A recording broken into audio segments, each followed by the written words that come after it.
المصطفى سيد المرسلين وعلى آله وصحبه أجمعين وعلى آله وصحبه أجمعين. Bismillahirrahmanirrahim. Alhamdulillahirrahmanirrahim. Allahumma shalli wa sallim wa barik wa karim ala sayyidina Muhammadin wa ala alihi wa ashabihi wa azwajihi wa dhurriyyatihi wa ala baitihi wa ala tabi'ina wa tabi'ina wa man tabi'ahum bi ihsanin ila yaumiddin wa alaina ma'ahum wa fihim bi rahmatika ya arhamar rahimin. Amin. Amma ba'du. Alhamdulillah ya, walaupun kumpulkan kita ya, di majelis yang insyaallah Allah turunkan di dalamnya rahmat, Allah turunkan di dalamnya kebermanfaatan dari iman.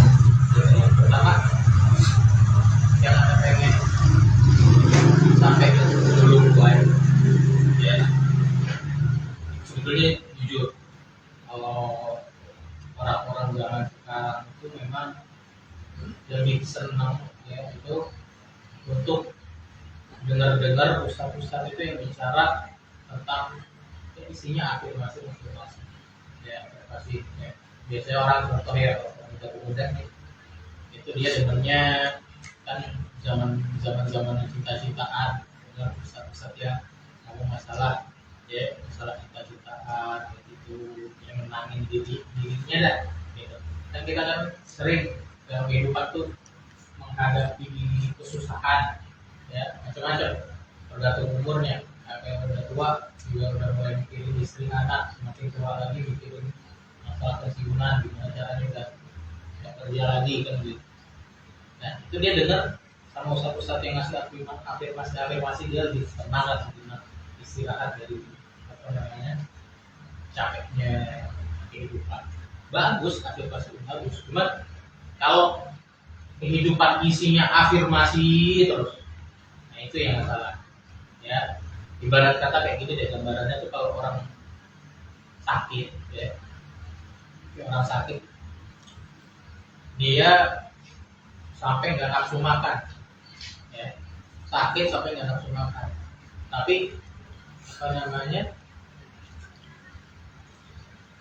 dia ini orangnya suka mangga misalnya gitu, suka mangga, akhirnya dikasih mangga biar dia lebih nafsu makan kan gitu ya bagus, dikasih mangga itu bagus. Cuman kalau dia orang sakit dikasihnya mangga terus obat nggak pernah dikasih, nah itu masalah gitu. Afirmasi itu begitu, maksudnya buat orang tuh lebih senang dulu lah gitu, istirahat dulu sejenak dari kecapeannya gitu. Tapi kita harus sadar kita tuh masih sakit gitu, masih banyak daripada ilmu agama yang kita nggak ngerti, dasar-dasar agama ya, yang mana orang itu harus minimal seorang muslim tahu, itu aja kita masih belum ngerti semua kan gitu. Nah itu masalah gitu, perlu kita belajar gitu, minimal ya ilmu-ilmu yang standarnya orang muslim itu tahu, bisa nggak ada perlu sama belajar obatnya, belajar gitu. Makanya ya, nah tetap insya Allah karena tuh dari awal ya. Karena tuh kemarin kan terakhir itu kita musyawarah masalah harinya kira-kira orang gitu kapan tuh Jumat. Cuman kita belum musyawarahin masalah kitabnya apa ya. Belum kita musyawarahin kitabnya itu nanti apa gitu. Nah, musyawarahin sama guru anak masalah kitab. Alhamdulillah udah. Jadi pesannya sama guru anak itu ngasih pesan gitu. Ya baik dilarang gitu, buka kitab ini, kalau seandainya buka kitab pun paling satu ini aja gitu. Iya, siap-siap deh, itu harus siap mental kalau orang-orang kurang antusias gitu. Kita tinggal jauh sebenarnya sama orang kelompok sebelah itu ya bisa dikatakan ilmunya itu simple, orang awam tuh gampang ya. bisa dapat gitu ya. Nah, ilmu-ilmu simpelnya itu diturunin di masjid-masjid, mereka makmurin masjid, mereka datang-datang ke apa namanya kota-kota terpencil atau apa ya. Dananya juga kuat, jadi nggak ada masalah. Mereka tuh dibayar uang di mondar-mandir dari mana, dari condet ke Bekasi, ada itu gitu mondar-mandir begitu, tapi dananya kuat buat jadi imam, cuman buat jadi imam sholat ya. Kita udah tinggal jauh gitu. Maksudnya Anda tuh pengen ningkatin kualitasnya orang-orang umum kita yang bukan apa namanya pembelajar pesantren gitu. Jangan dengan dalih Anda bukan anak pesantren, Anda bukan orang yang apa namanya belajar di pondok, jadi wajar lah Anda tahu. Anda nggak terima tuh perkataan itu. Anda pengen tuh orang awam, ya orang awam tuh artinya orang umum gitu bahasa Indonesia. Ya. Takutnya ada orang ngatiin orang awam tuh maksudnya sampai sebagian orang tuh ngerti orang awam tuh orang yang ngerti agama. Bukan. Orang awam tuh orang umum. Maksudnya umumnya kita itu gimana? Kelihatan dari orang awamnya. Kalau orang awamnya ngerti agama bagus, tandanya kualitas orang awamnya bagus. Umumnya daerah itu bagus gitu. Ya kalau misalkan orang awam masalah dasar agamanya nggak ngerti apa-apa gitu, tandanya kualitas tempatnya kurang bagus kan gitu. Jadi perlu ditingkatin. Ya. Jadi bismillah, kita pertama ini kita masuk ke titik sekarang ini udah mulai 6 10 12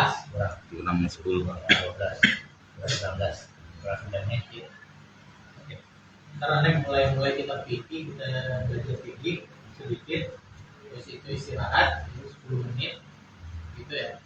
Enak gitu ya, istirahat tengah-tengah, nggak langsung. Ya. Istirahat dulu 10 menit, terus itu lanjut ke akidah. Ya.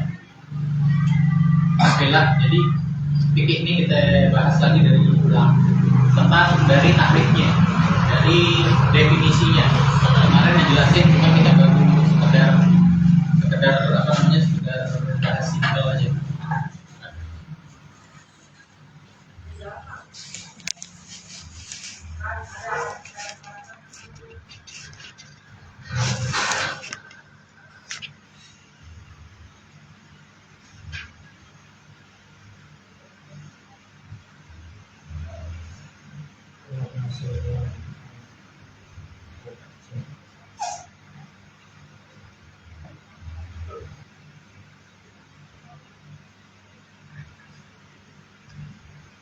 Kita jelasin tentang definisi fikih. Fikih itu apa sih? Ya, kemarin kita berbahas fikih apa? Ada yang ingat nggak?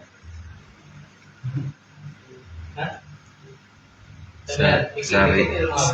Syariat tuntunan sehari-hari. Hah? Ilmu syariat tuntunan sehari-hari. Iya. Ya, kita ini definisi itu harus pas, Pak. Definisi itu benar-benar harus pas. Jadi Imam Subki bilang apa? Fikih itu adalah ilmu ya,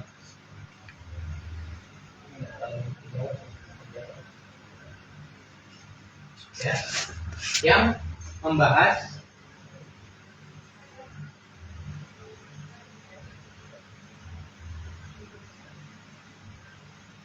hukum-hukum syariat.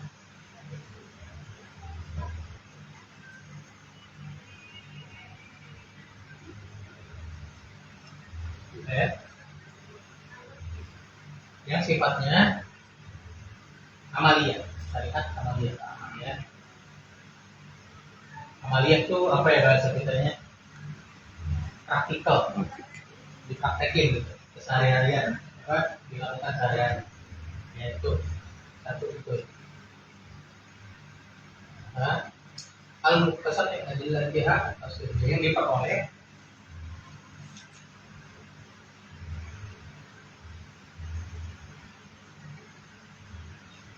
dari dalil-dalil yang terperinci.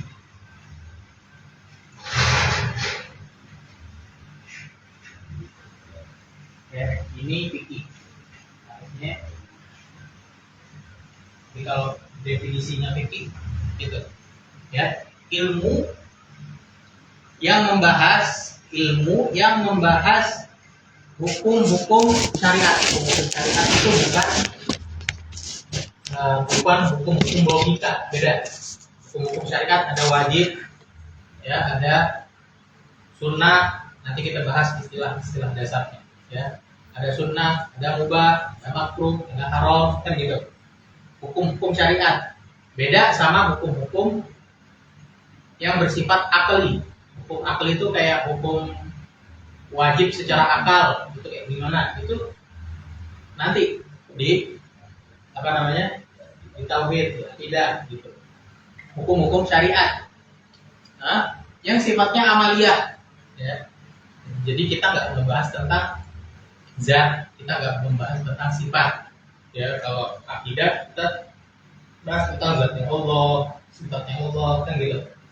Nah, ini kita bahas tentang amaliyah, maksudnya praktek keseharian yang diperoleh, ya, yang maksudnya yang diperoleh tuh, kalau yang nggak diperoleh itu ilmunya Allah. Ilmu Allah nggak perlu pakai belajar.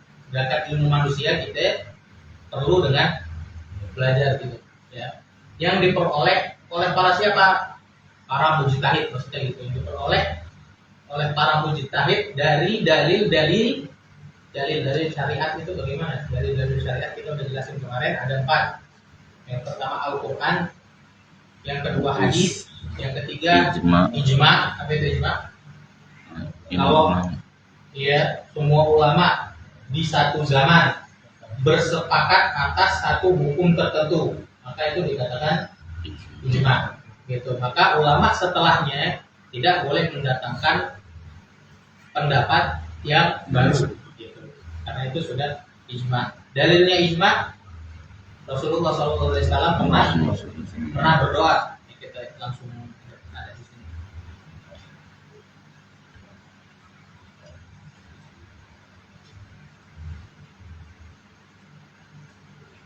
Nabi SAW itu pernah berdoa di riwayat Ahmad, ya, di Musnadnya, bahwa daripada Abi Basrah Al-Ghifari radhiyallahu anhu, anna Rasulullah SAW berkata, Sa'altullah azza wa jalla, aku meminta kepada Allah Subhanahu wa taala, alla yajma'a ummati, agar umatku itu tidak bersatu ala dhalalatin, tidak bersatu atas satu kesesatan. Jadi nggak mungkin ulama semua sepakat atas satu kesesatan. Maka kalau sudah sepakat ulama di zamannya, ya, atas satu perkataan, maka itu bukan atas kesesatan. Faqoniha, maka Allah Subhanahu wa taala memberikan aku apa yang didoakan tadi.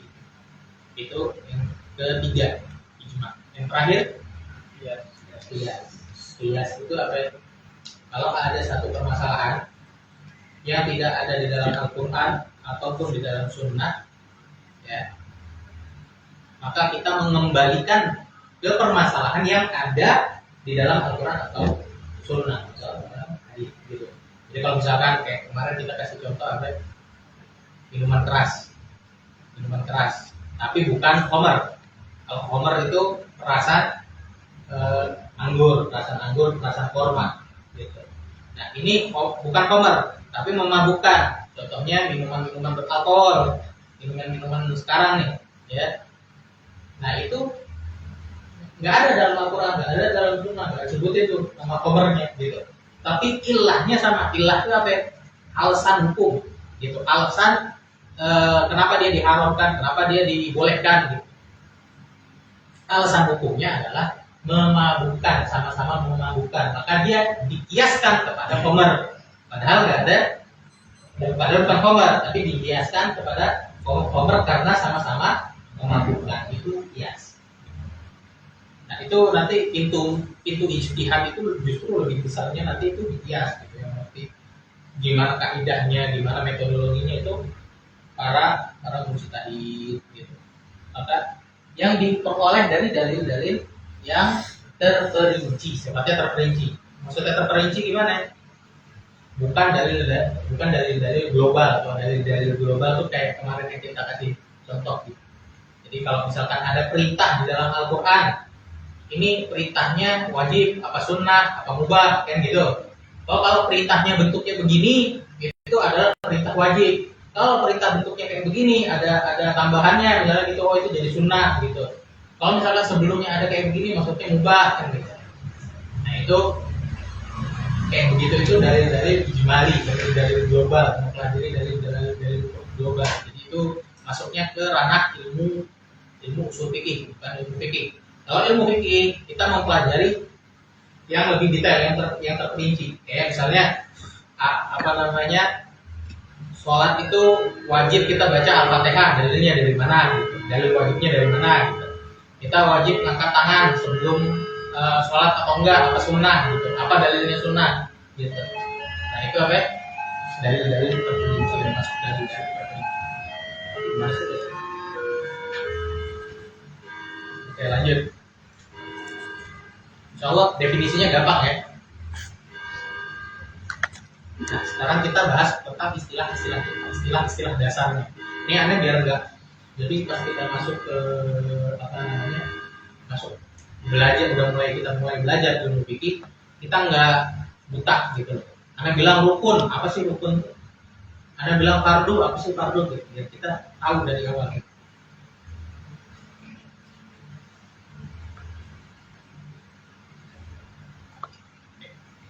Yang pertama, ada namanya fardu, ada namanya wajib. Ini sebetulnya artinya sama. Nanti dulu kita tulis dulu. Ada fardu, ada wajib. Ini istilah-istilah ya. Istilah-istilah dalam ilmu fikih.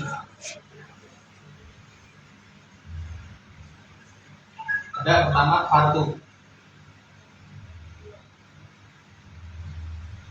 Dan juga wajib. Apa itu fardu, apa itu wajib? Ya. Fardu itu sesuatu yang syariat ya, matola basyar fi'lahu. Apa-apa yang kita itu dituntut untuk melakukannya gitu. Apa-apa yang syariat menuntut kita untuk melakukannya, tolaban jaziman dengan tuntutan yang harus, bersifat harus gitu. Jadi kalau misalkan apa namanya, jadi konsekuensinya ketika seseorang mengerjakannya, dia akan mendapat pahala, tapi meninggalkannya dosa. Itu fardu ya. Jadi rata-rata kalau kalau dia mengerjakan dapat pahala, sama seperti kalau dia meninggalkannya mendapat dosa. Contohnya apa? Puasa ya. Itu syariat meminta kita untuk mengerjakan puasa dengan permintaan yang perintah yang harus, sifatnya itu harus.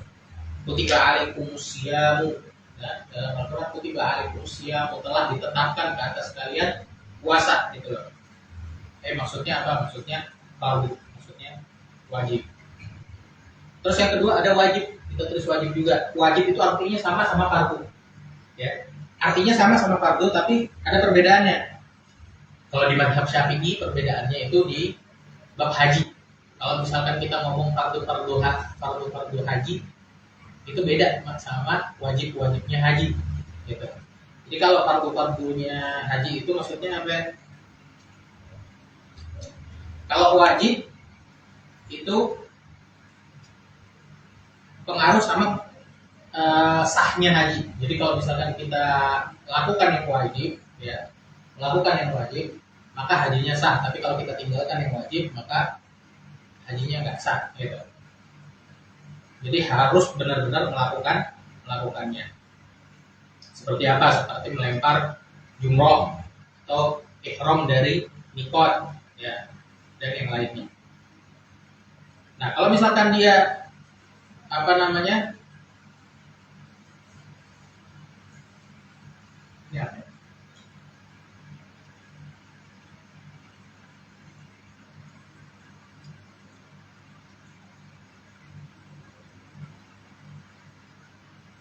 Nah, sedangkan fardu itu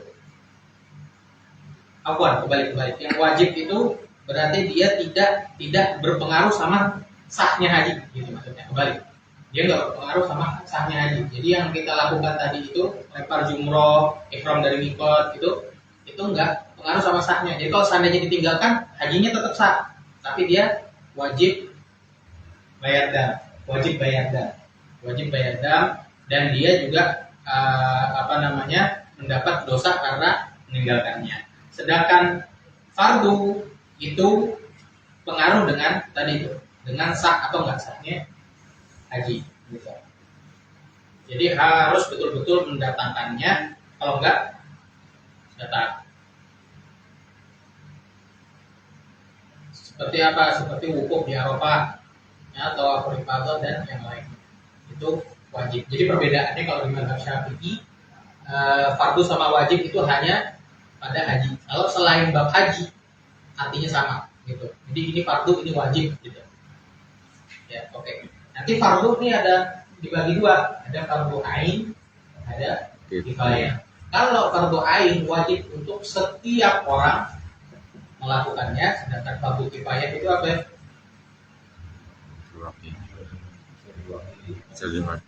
Ya, wajib ke atas seorang mukmin secara umum. Jadi kalau ada yang ngerjain satu atau dua orang, ya udah, yang lainnya nggak dosa. Tapi kalau nggak ada sama sekali, nah itu jadi dosa. Nah, contohnya fardu kifayah itu apa? Hah? Kematian. Yang ngurus jenazah itu fardu kifayah. Jadi sekarang maaf, lagi rame nih, karena banyak. Ada orang mati, didatengin, maaf bu, ini kita ada paket, kalau misalkan mau disolatin atau apa kayak gitu, bayar sekian ada paketnya gitu. Nanti yang sholat berapa orang, kalau misalkan ini yang sholat berapa orang gitu, bayar sekian, yang sholat berapa orang. Ini fardu kifayah itu karena apa? Karena ngurus mayat itu haknya muslim, haknya dia daripada tetangganya gitu. Kalau nggak dikerjain, nggak ada yang mau ngerjain sama sekali, nggak ada yang mau bayar gitu, akhirnya nggak ada yang mau ngelakuin sama sekali, dosa satu kampung gitu loh. Fardu kifayah bisnisnya bahaya ya. Terus ada lagi rukun ya, ada rukun, ada syarat. Perbedaannya apa? Apa perbedaan rukun sama syarat?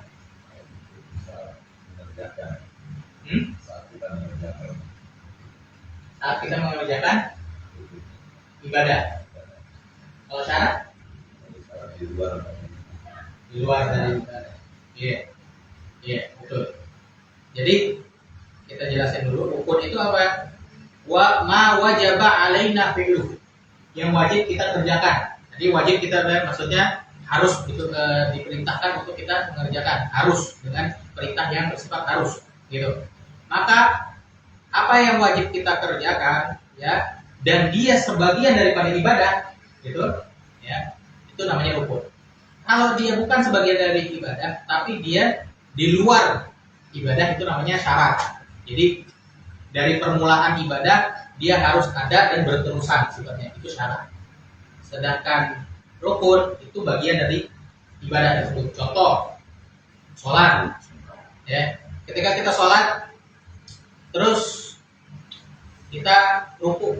Nah, ruku itu apa? Rukun atau syarat? Rukun. Rukun karena bagian dari sholat. Ya, karena ruku kan nggak selalu dari awal sampai habis, gitu. Fatihah apa ya? Rukun. Ya, karena apa? Nggak mungkin kita baca Fatihah dari awal sampai habis gitu ya, enggak. Terus contohnya lagi yang lain, dalam keadaan berwudu. Syarat. Kenapa ya? Karena kita harus wudu dulu sebelum sholat. Jadi memang dari permulaan sebelum sholat kita wudu, dan harus menjaga wudu itu sampai selesai sholat. Kalau misalkan wudunya batal di tengah-tengah sholat, maka sholatnya juga batal. Karena apa? Karena wudu itu termasuk dari syaratnya sholat. Gitu. Ya, kalau itu perbedaannya tuh, rukun sama syarat, sama-sama wajib, tapi bedanya rukun itu bagian dari ibadah. Kalau syarat bukan bagian dari ibadahnya, tapi dari permulaan harus ada sampai. Iya. Lanjut. Tadi apa? Syarat. Ada lagi namanya al-mandub. Al-mandub itu sama kayak sunnah. Al-mandub, mandub, sunnah, nafal, itu ya, ada apa namanya sinonim lah, sinonim. Ya. Ini sunnah dalam istilah fikih, bukan sunnah dalam istilah ahli hadis. Beda lagi kalau di pelajaran hadis, sunnah itu apa yang dinisbatkan kepada Nabi dari perbuatan, perkataan, atau takrir. Takrir itu kalau Nabi mendiamkan satu perbuatan, sahabat melakukan sesuatu, Nabinya diam, tandanya perbuatan itu nggak ada masalah, gitu, diperbolehkan. Itu namanya takrir, gitu. Nah, semua yang dinisbatkan kepada Nabi daripada perkataan, perbuatan ini, nah ini adalah sunnah dalam ilmu hadis, Al-Quran dan juga sunnah. Al-Quran dan sunnah, sunnah di situ maksudnya hadis, hadis Nabi atau perbuatan Nabi atau takdirnya Nabi Shallallahu Alaihi Wasallam. Beda sama sunnah dalam fikih. Jadi nanti jangan kekecoh deh kalau misalkan ketemu sama orang, ini sunnah apa nggak sunnah, ini sunnah apa nggak sunnah, sunnah yang dia maksud kayak gimana ya, gitu. Kadang-kadang bertentangan dengan sunnah. Gitu. Maksudnya apa ya? Bertentangan dengan hadis, bertentangan dengan apa? Ya gitu. Sunnah yang dia maksud itu sunnah dalam ilmu hadis atau ilmu fikih gitu. Jangan dicampur adukan gitu loh. Kadang-kadang ngomong hukumnya sunnah, tapi yang dimaksud sunnahnya dalam hadis, ya nggak nyambung. Gitu. Jadi sunnah yang di sini maksudnya apa ya? Apa yang diminta oleh syariat, sama kayak pertama ya. Apa yang diminta dari syariat, apa yang syariat minta dari kita, apa namanya, dengan permintaan yang tidak harus. Maksudnya permintaannya sifatnya nggak wajib, jadi di bawahnya gitu. Maka orang yang mengerjakan dia dapat pahala, sedangkan yang meninggalkan tidak dapat dosa. Tidak dapat dosa sunnah, orang mengerjakan nggak dapat dosa. Tapi bukan berarti kalau nggak dapat dosa tinggalin. Ya, kita udah bilang kayak kemarin. Ya, sunnah itu, makanya ada orang sebagian definisi sunnah itu bahasanya bagus. Apa-apa yang kalau dikerjakan itu nggak dapat pahala, dan kalau ditinggalkan tidak mendapat dosa, tapi dia malu di akhirat sama Rasulullah SAW. Gitu. Ada orang yang definisi itu. Salah ulama yang mendefinisikan seperti itu. Seterusnya ada al-mubah, ada mubah. Ini satu lupa tulis. Jadi apa? Yang pertama kita sudah ada fardu, ada wajib. Ya, fardu dibagi dua. Fardu ain, ada fardu kifayah. fardu kifayah. Terus yang kedua tadi apa? Rukun. Rukun sesuatu yang wajib dikerjakan dan dia bagian dari ibadah. Yang ketiga syarat. Wajib dikerjakan apa? Wajib dikerjakannya dan dia bukan termasuk dari rangkaian ibadah, ya. Tapi dia permulaan dari ibadah. Itu yang ketiga syarat. Yang keempat tadi sunnah. Sunnah adalah apa yang diminta syariat dari kita dengan permintaan yang tidak harus, tidak wajib. Nah, terus selanjutnya adalah tadi 40 ini berat.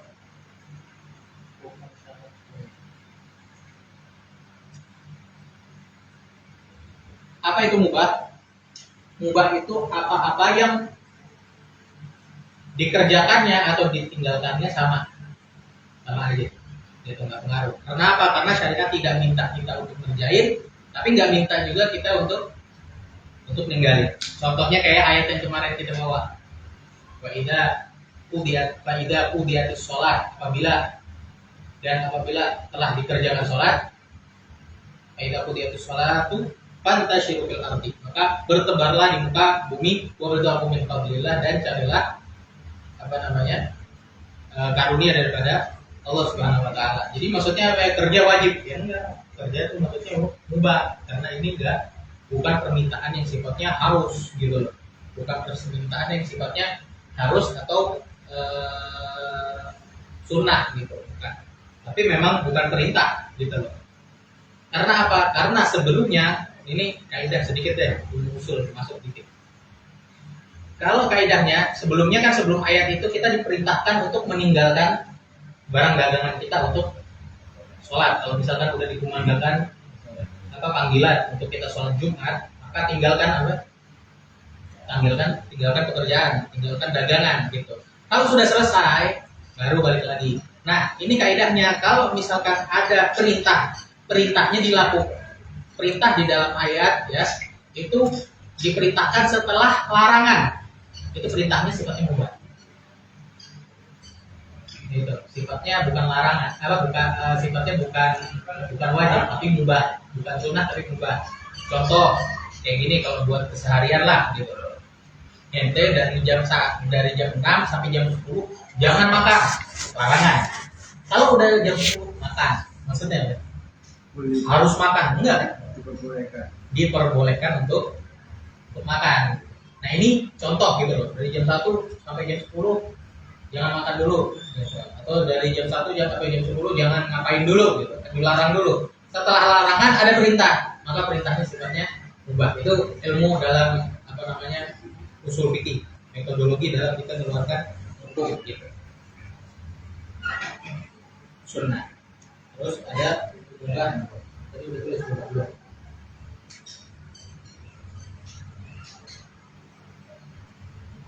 Jadi mubah itu apa-apa yang dikerjakannya dan juga ditinggalkannya itu dalam syariat sifatnya sama.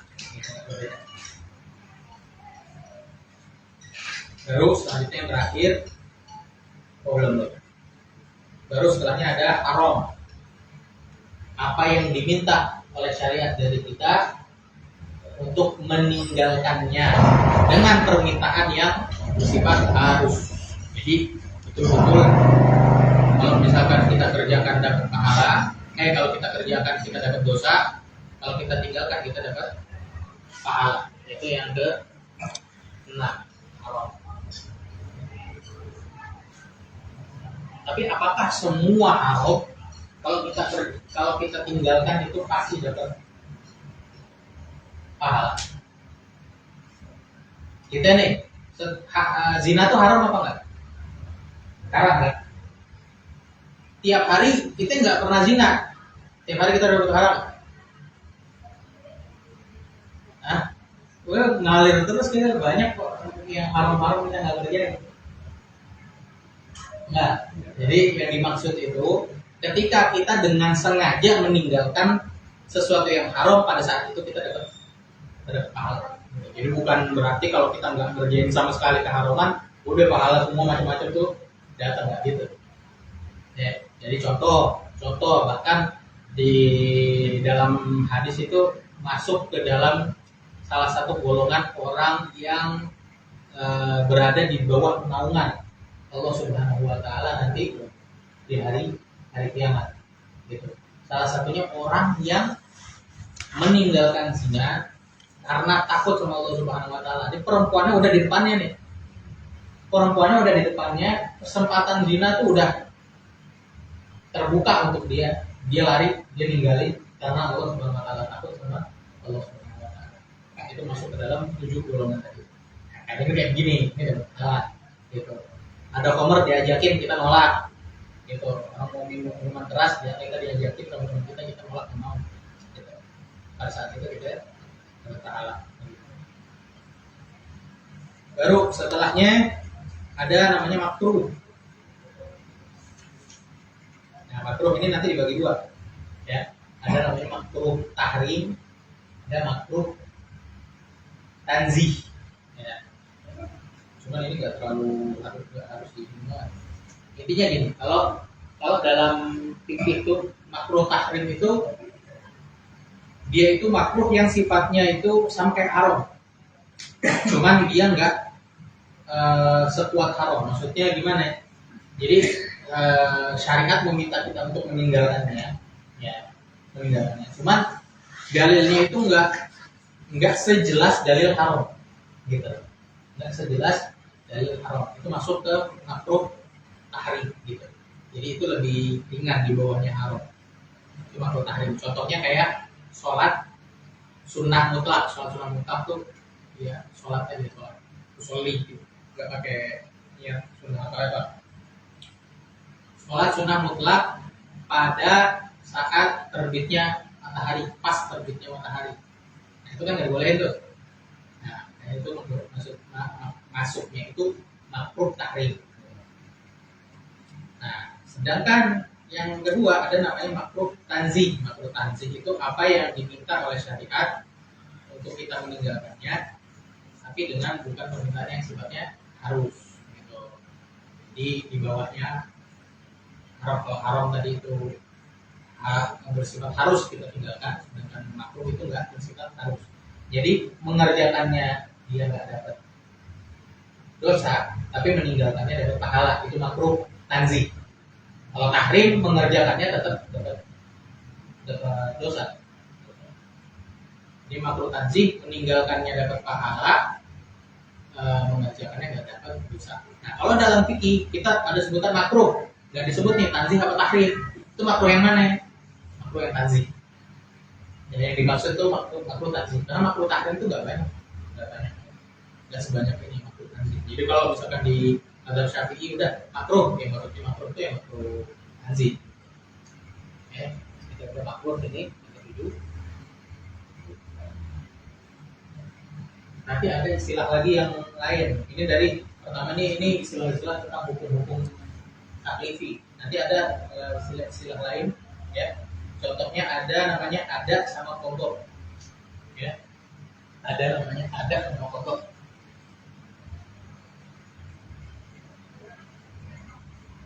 Ada lawannya apa? Kodok. Kodok. Ada yang tahu nggak? Ada apa yang kodok ada? Ada sama kodok. Pernah dengar? Ada kodok. Ada itu ketika seseorang mengerjakan atau pekerjaan ibadah pada waktunya, ya, pada waktu yang ditentukan sama syariat. Gitu. Jadi kita ulang lagi, pekerjaan ibadah, ya, pada waktu yang ditentukan oleh syariat itu namanya ada. Usolli fardhal dhuhri arba'a rakaat. Mustaqbilan berarti adaan, maksudnya ada tuh maksudnya di waktunya, dalam waktunya. Kalau misalkan di luar waktu namanya qadha. Gitu. Ini sholat qadha, maksudnya sholat di luar waktunya. Mau itu qadhanya kan dia ninggalin sholatnya itu karena udzur atau bukan karena udzur. Bedanya nanti apa? Bedanya kalau yang meninggalkan dengan udzur, contohnya apa? Orang yang puasa nih, orang meninggalkan puasa karena sakit atau karena dia musafir, wajib qadha nggak? Wajib dia ngulangin puasanya nanti di luar Ramadan, gitu. Nah karena dia nggak kerjain di bulan Ramadan, makanya namanya qadha. Gitu. Nah ninggalinnya dia nggak dapat dosa karena ada udzur. Sedangkan dia yang sengaja membatalkan puasanya, dia dapat dosa. Itu aja bedanya. Yang satu dapat dosa, yang satu nggak dapat dosa. Ada udzur nggak dapat dosa. Ya. Lanjut. Ada qadha. Ya. Itu insya Allah ini istilah-istilah dasar. Jadi kita pas mau masuk ke fikih gitu, kita nggak bingung gitu. Kita sebut syarat, apa maksudnya syarat, jangan bingung lagi. Tapi nggak apa-apa, nanti dijelasin lagi deh. Ya. Biar ada gambaran umumnya dulu. Nah, terus nanti kita insya Allah bakal buka kitab Mukhtasar Latif. Ini bang di bagian aja tuh kita. Ini satu orang dua ada dua kitab. Ya.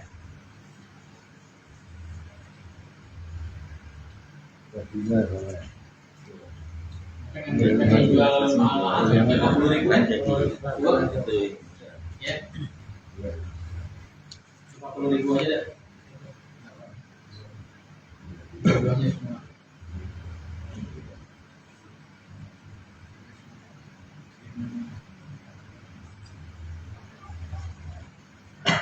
Itu ada kitab yang pertama nih yang kita bakal Mukhtasar Relatif itu hanya dari yang terjemahan buat antum.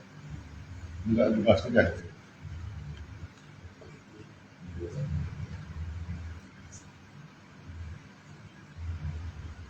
Oke. Kita bahas sedikit lah tentang mu'alifnya, tentang pengarangnya. Ya, sama kita baca pembukaan aja. Bentar. Jadi ini kitab namanya kitab Mukhtasar Latif, ya. Mukhtasar Latif atau dinamakan juga Mukhtasar Shaghir. Itu cuma bagus biasanya Mukhtasar Latif saja. Ya. Mukhtasar Latif. Karangan siapa? Ini yang ngarang orang Tarim. Ya, Habib, bukan Habib, Syekh Abdullah bin Abdurrahman bin Abi Bakar Bapak, ya, di depannya itu ada Syekh Al-Alama Al-Faqih Abdullah bin Abdurrahman bin Abu Bakar Bapak Al-Qahtani As-Sa'ani Al-Hadrami At-Tarimi dari Hadrami. Ya. Jadi memang keluarga Bapak itu kalau di mana yang itu keluarga Bapak itu memang keluarga yang mencetak ulama-ulama. Ini banyak ulama-ulama. Kayak kita kan ada istilah masyaikh, ya, ada istilah masyaikh, ada istilah qabilah. Qabilah itu keluarga besar. Ya. Dengan masyaikh itu bisa dikatakan apa? Kalau suku-suku besar itu udah bisa disebut qabilah. Kalau misalkan masyaikh itu ya keluarga besar yang dalamnya itu mencetak ulama-ulama itu sebut masyaikh. Itu tidak ada masyaikh Bapak itu memang keluarga yang mencetak banyak ulama. Beliau itu dilahirkan di Tarim, ya, tahun 850 Hijriah. Jadi Syekh Abdullah ini tinggalnya sama abahnya. Sama siapa? Abahnya bin Abdurrahman. Abdullah bin Abdurrahman. Tapi abahnya tuh namanya siapa? Syekh Abdurrahman. Nah, Syekh Abdurrahman ini belajar sama ulama-ulama besar. Salah satunya Syekh Al-Imam Syekh Umar Al-Muqdar dan juga saudara-saudaranya Imam Al-Muqdar, ya. Terus juga Syekh Imam Abdullah Al-Idrus, ya. Habis itu ada Syekh Imam Abdullah Al-Idrus. Nah, Syekh Abdullah Bapadol ini, ya, beliau menghafal Al-Quran dari kecil hafal Al-Quran dan juga banyak matan-matan daripada matan-matan fikih, matan-matan bahasa, ya.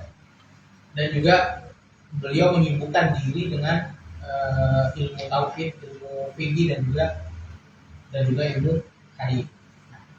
Salah satu karangan beliau itu ada banyak yang di sini yang disebutin, di sini ada 13. Karena nggak tahu di situ tuh ada cerita tentang beliau nggak? Ada biografinya? Ada biografinya ada. Iya, di situ tuh ada tuh, nanti baca aja sendiri, ya, tentang karangan-karangannya ada banyak. Salah satunya ada namanya Mukhtasar Kabir. Ini Mukhtasar Shaghir, Mukhtasar kecil gitu kan, Mukhtasar Latif. Ada Mukhtasar Kabir atau biasanya terkenal Muqaddimah Hadramiyah. Itu lebih terkenal dari Mukhtasar Latif, lebih terkenal dari kitab ini. Nanti insya Allah kalau kita udah hatam kitab ini, kita lanjut ke Muqaddimah Hadramiyah yang lebih ini. Nah, ini Mukhtasar Latif kitabnya. Yang kedua kitab Mukhtasar Latif. Nah, salah satu yang mensyarah, maksudnya menjelaskan kitab Mukhtasar Latif ini, tahu siapa?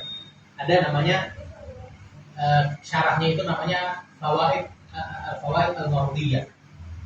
Ini karangannya Syamsuddin Ar-Ramli yang kemarin kita itu. Di Imam Nawawi punya kitab Minhajul Talibin. Minhajul Talibin itu disyarah sama 4 orang mujtahid, salah satu yang mensyarahkan itu 4 orang mujtahid. Ada Imam Jalaluddin Al-Mahalli, itu yang pertama kali mensyarah Minhajul Talibin. Terus ada lagi Al-Khatib Asy-Syirbini, itu dari Mesir, ya. Cuman yang terkenal itu 2, Imam Ibnu Hajar Al-Haytami sama Imam Syamsuddin Ar-Romli yang mensyarah tadi tadi. Dia juga mensyarah kita Minhajul Talibin dengan syarah yang betul. Jadi kenapa kok bisa terkenal itu Imam Ibnu Hajar sama Imam Romli lebih terkenal dari itu? Karena semua setara. Al-Khatib Asy-Syirbini, Jalaluddin Al-Mahalli itu sama, dianggap setara sama ulama kita. Cuma rujukannya mereka berdua karena tadi Syamsuddin Ar-Romli ketika membacakan syarah Minhajul Talibin itu dibacakan dari awal sampai habis, ditemak ulama, ratusan ulama. Jadi kalau misalkan ada salah pasti ada yang negur, kan gitu. Itu dibaca dari awal sampai habis. Termasuk Al-Khatib Asy-Syirbini. Itu juga ada di situ. Gitu.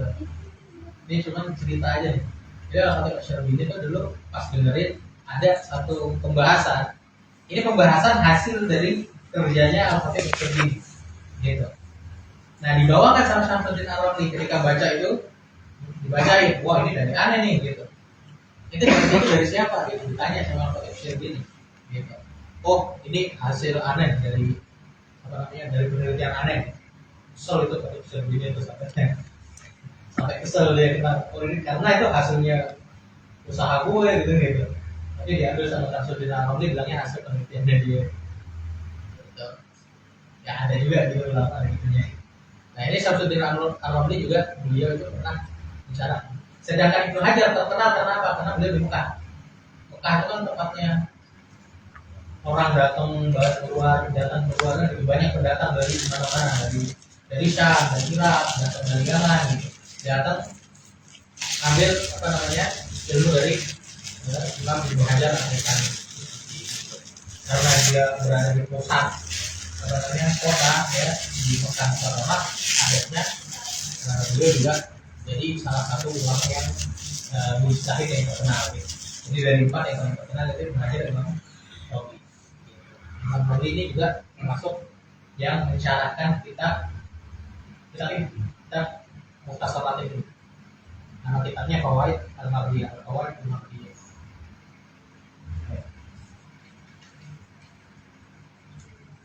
Kita baca ke mukadimahnya, pembukaan.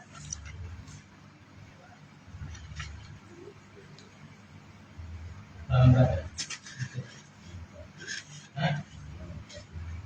Pembukaannya apa satu? Iya.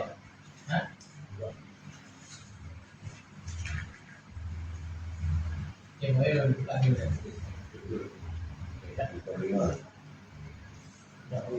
Mukadimahnya. Iya, berkata Arab. Alhamdulillah Rabbil Alamin. Asyhadu an la ilaha illallah. Halaman 1.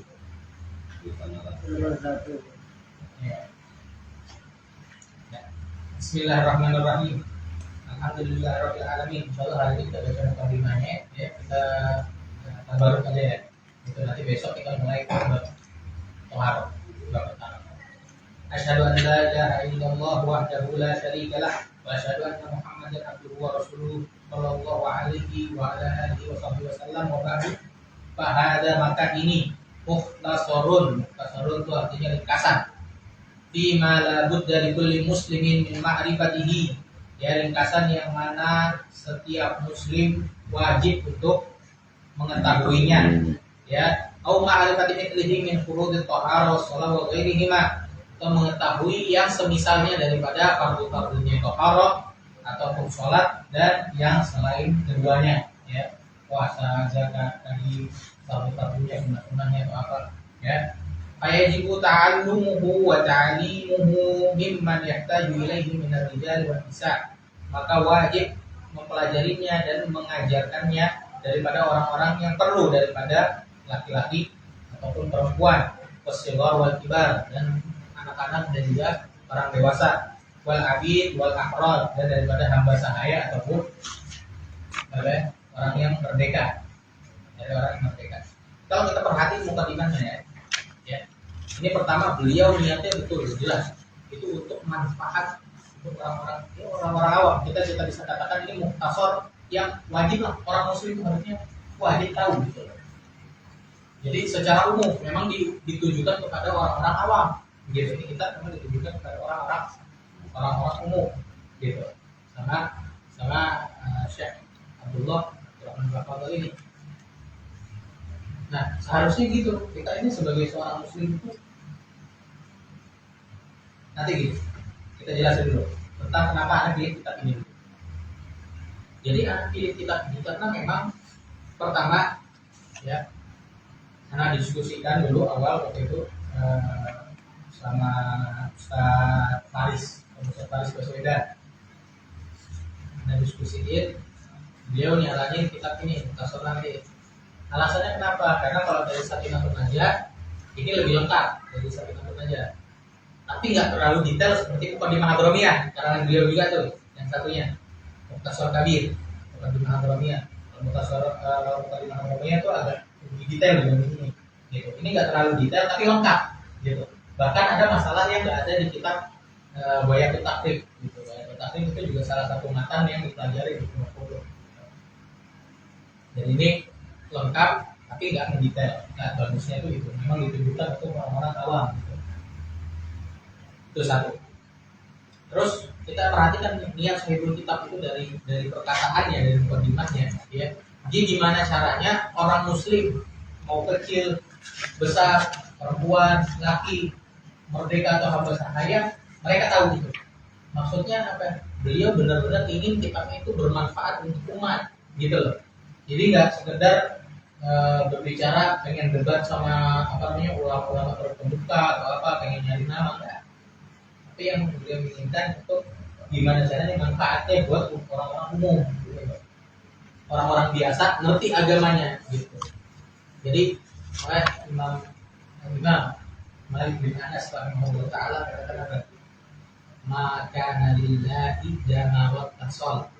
Apa-apa yang dikerjakan karena Allah Subhanahu wa taala, dia ikhlas karena Allah Subhanahu wa taala, dia bakal berterusan, berkesinambungan. Wa maka nalillahi inqata'a wa fasal. Tapi yang dikerjakan niatnya selain karena Allah Subhanahu wa taala, itu bakal terputus. Baik itu terputus amalannya atau barokahnya. Makanya dalam hadis dikatakan apa? Jadi kita tuh penting untuk kita tuh punya niat kayak gini. Gimana caranya kita tuh hidup punya manfaat buat orang luas, orang banyak. Gak harus manfaat itu gak harus bersifat kayak kita ngajar ilmu agama atau gak harus gitu loh. Sesuai bidangnya. Makanya dalam hadis dikatakan apa?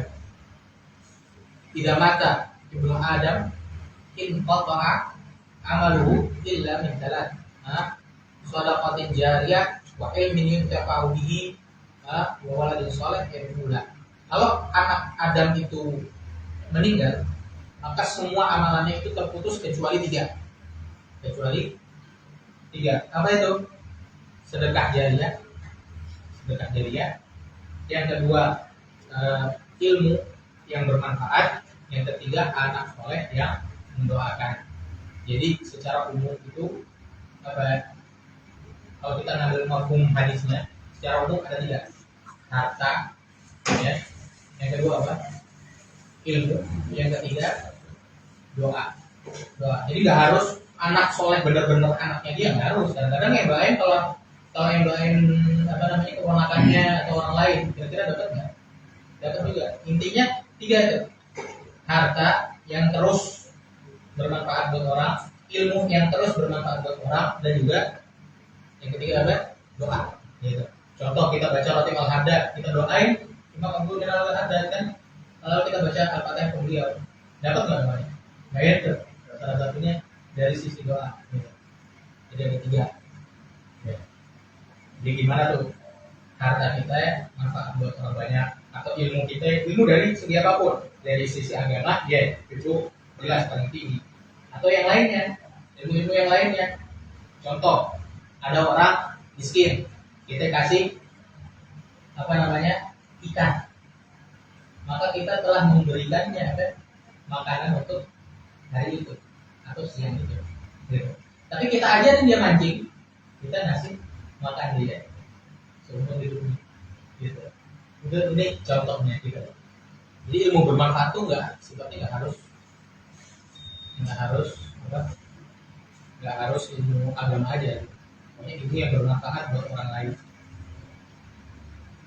Ya. Insya Allah sampai sini aja dulu. Ya. Nanti besok kita lanjut ke bab total. Ya. Ya, nanti 10 menit lagi kita lanjut lagi ke ini. Boleh dikeluarin dulu Pak.